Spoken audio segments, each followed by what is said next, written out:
Animation.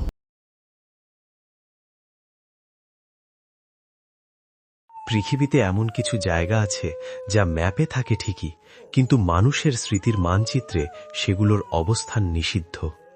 দিনের আলোয় যা সাধারণ, রাতের আধারে সেটাই হয়ে ওঠে এক জীবন্ত দুঃস্বপ্ন। দেবীপুর গ্রামটা ঠিক তেমনই, আপাতদৃষ্টিতে শান্ত ছায়া ঘেরা, কিন্তু এই গ্রামের পশ্চিমের বাতাস ভারী, কারণ সেখানে আছে চর ময়দান। বহু বছর আগে আমাদের দাদুরা বলতেন ওই চর ময়দানে নাকি বিশাল হাট বসত। দূর দূরান্ত থেকে সওদাগররা আসত, রেশমি চুড়ি থেকে শুরু করে মহিষের শিং কি না পাওয়া যেত সেখানে। কিন্তু তারপর এক পূর্ণিমার রাতে সব শেষ হয়ে গেল। আগুন, লেলিহান শিখা আকাশ ছুঁয়েছিল। কেউ বলে ডাকাতরা লুট করে আগুন দিয়েছে, কেউ বলে কোনো কালো জাদুকরের অভিশাপ।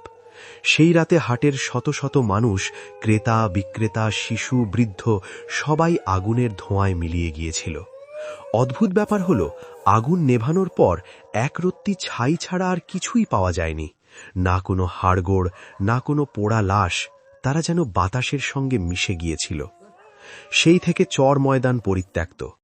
দিনের বেলাতেও রাখালরা ওখানে গরু চড়াতে ভয় পায়, কিন্তু আসল খেলা শুরু হয় পূর্ণিমার রাতে। গল্পের শুরুটা আজকের এই পূর্ণিমা থেকেই। সুমন শহরের ছেলে, ইউটিউবে প্যারানর্মাল ইনভেস্টিগেশন বা ভূত শিকারী হিসেবে তার বেশ নামডাক। দেবীপুরের এই মিথ বা জনশ্রুতি তাকে টেনে এনেছে এখানে। গ্রামের শেষ প্রান্তে হরেন কাকার দাওয়ায় বসে সুমন যখন ক্যামেরাটা সেট করছিল, তখন সন্ধ্যা নামছে। হরেন কাকা হুকোয় টান দিয়ে কাশতে কাশতে বললেন, বাবা সুমন, ফিরে যা, ওটা মানুষের জায়গা নয়। সুমন হেসে বলল, কাকা, একবিংশ শতাব্দীতে দাঁড়িয়ে আপনি এসব বিশ্বাস করেন? আমি তো এসেছি শুধু একটা ভিডিও করতে। মাঝরাতে নাকি ওখানে আলো জ্বলে? হরেন কাকার চোখ দুটো হঠাৎ বড় হয়ে গেল। তিনি ফিসফিস করে বললেন, আলো নয় বাবা, ওটা প্রলোভন। যাস না, ওখানে ওরা ডাকে, সুখ বেচে, দুঃখ কেনে। যে একবার ওই হাটে পা দিয়েছে সে আর মানুষ হয়ে ফেরেনি। সুমন পাত্তা দিল না, তার কাছে এটা শুধুই কন্টেন্ট। কিন্তু সে জানত না আজকের রাতটা তার জীবনের শেষ স্বাভাবিক রাত হতে চলেছে।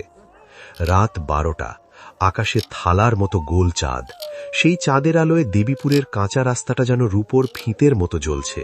সুমন চর ময়দানের দিকে এগোচ্ছে, তার হাতে একটা শক্তিশালী টর্চ আর গলায় ঝুলছে ক্যামেরা।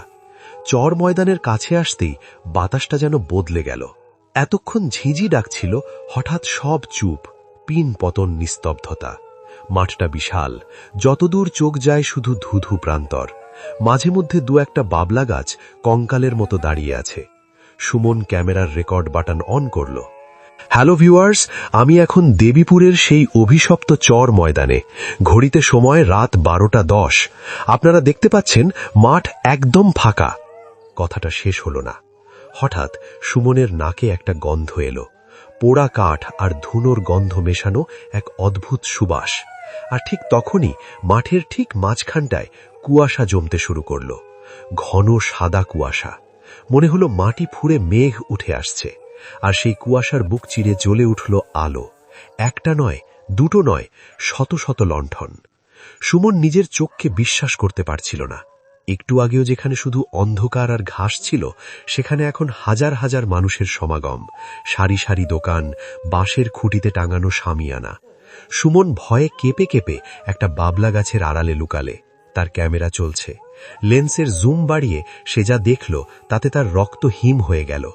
যারা হাটে কেনাবেচা করছে তাদের কারো পা মাটির সাথে লেগে নেই, তারা ভাসছে। আর তাদের শরীরগুলো যেন ধোঁয়ার তৈরি। কারো মুখের এক পাশ পোড়া, কারো শরীরটা কয়লার মতো কালো, কিন্তু তাদের পোশাকে জাঁকজমক। সুমন পাথর হয়ে দাঁড়িয়ে রইল। এ কি দেখছে সে? মানুষগুলো পকেট থেকে টাকা বের করছে না, কেউ নিজের বুক চিরে দীর্ঘশ্বাস বের করে দিচ্ছে, আর বিনিময়ে নিচ্ছে চকচকে সোনার মোহর।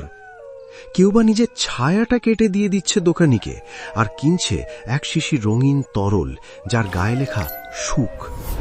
সুমনের মনে হলো তার পালানো উচিত, কিন্তু পা দুটো যেন মাটিতে গেঁথে গেছে। সম্মোহিতের মতো সে এগিয়ে গেল হাটের দিকে। সে বুঝতে পারছিল না কেন সে এগোচ্ছে। মনে হচ্ছে ওই লণ্ঠনের আলোগুলো তাকে ডাকছে। সে হাটের পেরিফেরিতে বা সীমানায় পা রাখতেই কোলাহলটা আরো তীব্র হল। এতক্ষণ যা ফিসফিসানি ছিল, এখন তা কানের পর্দায় হাতুড়ি পেটাচ্ছে। চারপাশে পোড়া মাংসের গন্ধ।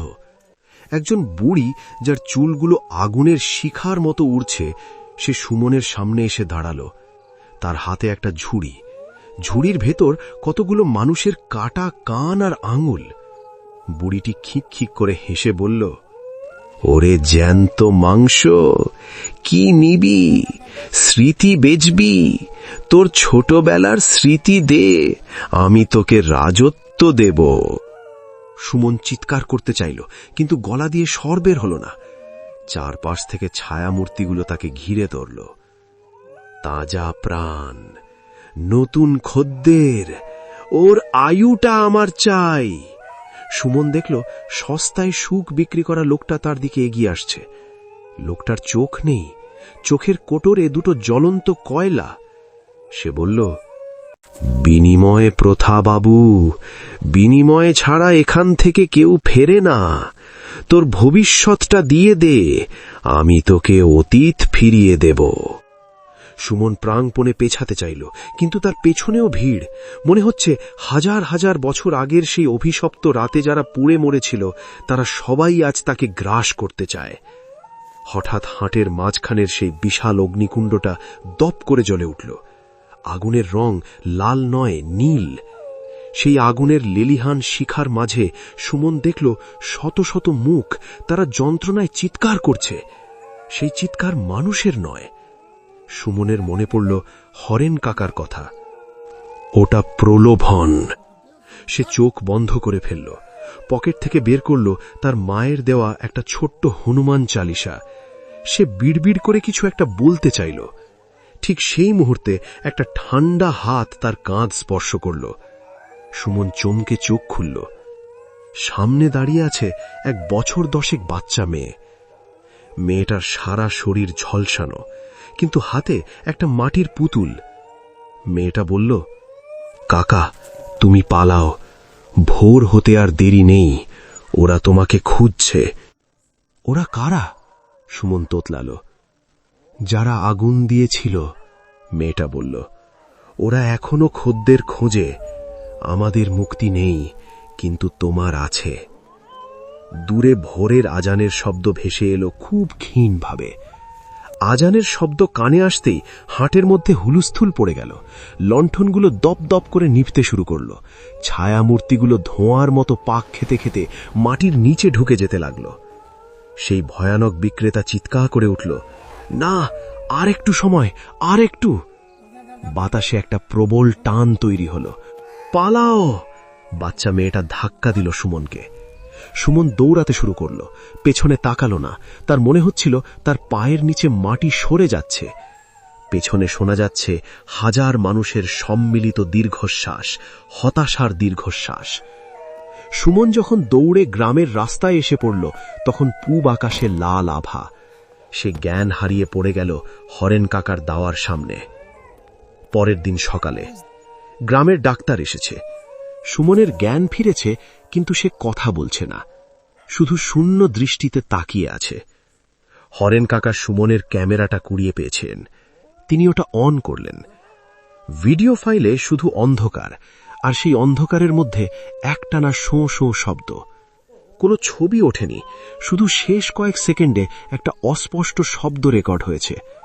খুব ভালো করে শুনলে বোঝা যায় কেউ একজন বলছে, বাকিটা পাওনা রইল পরের পূর্ণিমায়। গ্রামবাসীরা সকালে চর ময়দানে গিয়েছিল। মাঠ ফাঁকা, কোথাও কেউ নেই। কেবল ঘাসের ওপর শত শত অদ্ভুত গোল দাগ, যেন কেউ গরম লোহার রিং বসিয়ে ঘাসগুলো পুড়িয়ে দিয়েছে। আর মাঠের ঠিক মাঝখানে, যেখানে সুমন দাঁড়িয়েছিল, সেখানে পড়ে আছে একটা পোড়া কয়লা, দেখতে ঠিক মানুষের হৃৎপিণ্ডের মতো। সুমন ফিরে এসেছে শহরে, কিন্তু সে আর ভিডিও বানায় না। অমাবস্যা বা পূর্ণিমার রাতে সে ঘরের সব জানলা বন্ধ করে দেয়, আলো জেলে বসে থাকে। কারণ সে জানে সস্তায় সুখ কেনার অফারটা এখনো শেষ হয়নি। ওরা তার গন্ধ চিনে রেখেছে। আর দেবীপুরের চর ময়দান, সেখানেও আজও পূর্ণিমার রাতে বাতাস ভারী হয়ে ওঠে।